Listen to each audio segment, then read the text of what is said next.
Hi mummies, welcome to my YouTube channel. నేను నా వీడియోస్లో ఇచ్చే ఇన్ఫర్మేషన్ అంతా నా ఎక్స్పీరియన్స్ బేస్డ్ మీద మాత్రమే ఇస్తున్నాను. ఆ ఇన్ఫర్మేషన్ నాకు సూట్ అయ్యింది, అందరికీ సూట్ అవ్వాలని లేదు. సో మీరు యూజ్ చేయాలి అని అనుకుంటే మీ డాక్టర్ని కనుక్కోండి. జాండీస్ న్యూ బార్న్స్కి చూద్దాము. అయితే 2 రీజన్స్ వల్ల జాండీస్ వస్తుంది. ఒకటి, వాళ్ళ ఇమెచ్యూర్ లివర్ వల్ల. వాళ్ళ లివర్ అంత మెచ్యూర్గా అవ్వదు వాళ్ళు పుట్టినప్పుడు. సో అది బిలిరుబిన్ అనేది ప్రాసెస్ చేసుకోలేక అది కామన్గా వస్తుంటుంది పిల్లలకి ఫస్ట్ ఫ్యూ 2 to 3 డేస్లో.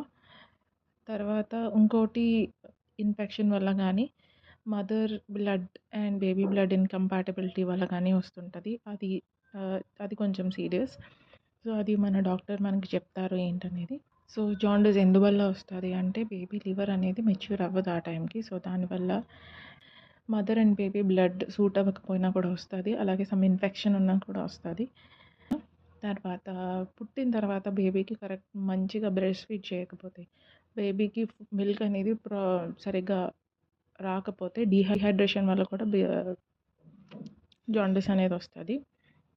సో నేను ఆల్రెడీ ఒక వీడియోలో మెన్షన్ చేశాను ఫీడింగ్ కోసము, న్యూబార్న్ బేబీ కేర్లోని, అదొకసారి రెఫర్ చేయండి. తర్వాత సిమ్టమ్స్ ఆఫ్ జాండీస్ ఎల్లోగా అవుతాయి. ఐస్, చెస్ట్, స్కిన్, ఫేస్ అన్నీ ఎల్లోగా అవుతుంటాయి. ఈ ఐస్లోనూ వైట్ కూడా ఎల్లోగా అవుతుంది. తర్వాత యూరిన్ అండ్ స్టూల్స్ కూడా కలర్ డార్క్గా ఉంటుంది. సో బేసిక్గా అది ఇంత డీహైడ్రేషన్ అనమాట.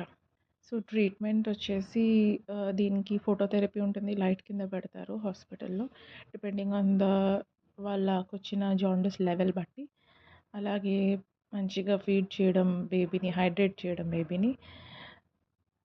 సో అక్కడ మీరు బర్త్ అయిపోయిన తర్వాత హాస్పిటల్లోని వాళ్ళే చెక్ చేస్తారు బేబీది జాండీస్, అది ఎలా ఉంది లెవెల్స్ అది చూసుకొని మళ్ళీ కావాలంటే రిపీటెడ్ టెస్ట్ చెప్తారు. లేదంటే తగ్గిపోతుందని చెప్తారు. ఏం కేర్ తీసుకోవాలో కూడా చెప్తారు.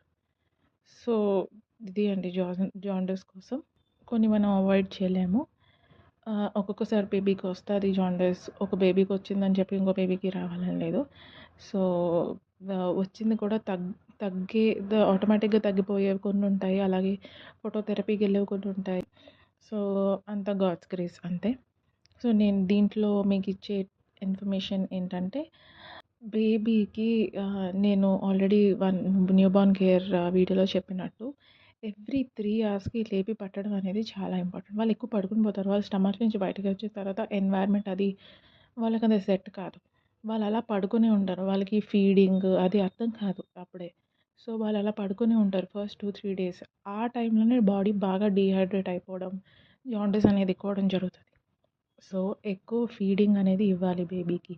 ఒకవేళ జాండీస్ ఉన్నా కానీ చాలా ఎక్కువ ఫీడింగ్, ఇప్పుడు 2 అవర్స్ అని చెప్పాను నేను, కానీ 2 అవర్స్ కాకుండా మేము బేబీకి 1 అవర్కి, 1.5 అవర్కి ఇస్తుంటే హైడ్రేట్ అవుతుంది బాడీ. హైడ్రేట్ అయ్యి దాంట్లో బాడీలో ఉన్న ఈ బిలిరుబిన్ అనే ఇన్ఫెక్షన్, ఈ బిలిరుబిన్ అనే దాన్ని బయటికి పంపించేస్తుంది యూరిన్ అండ్ పూప్ ద్వారా.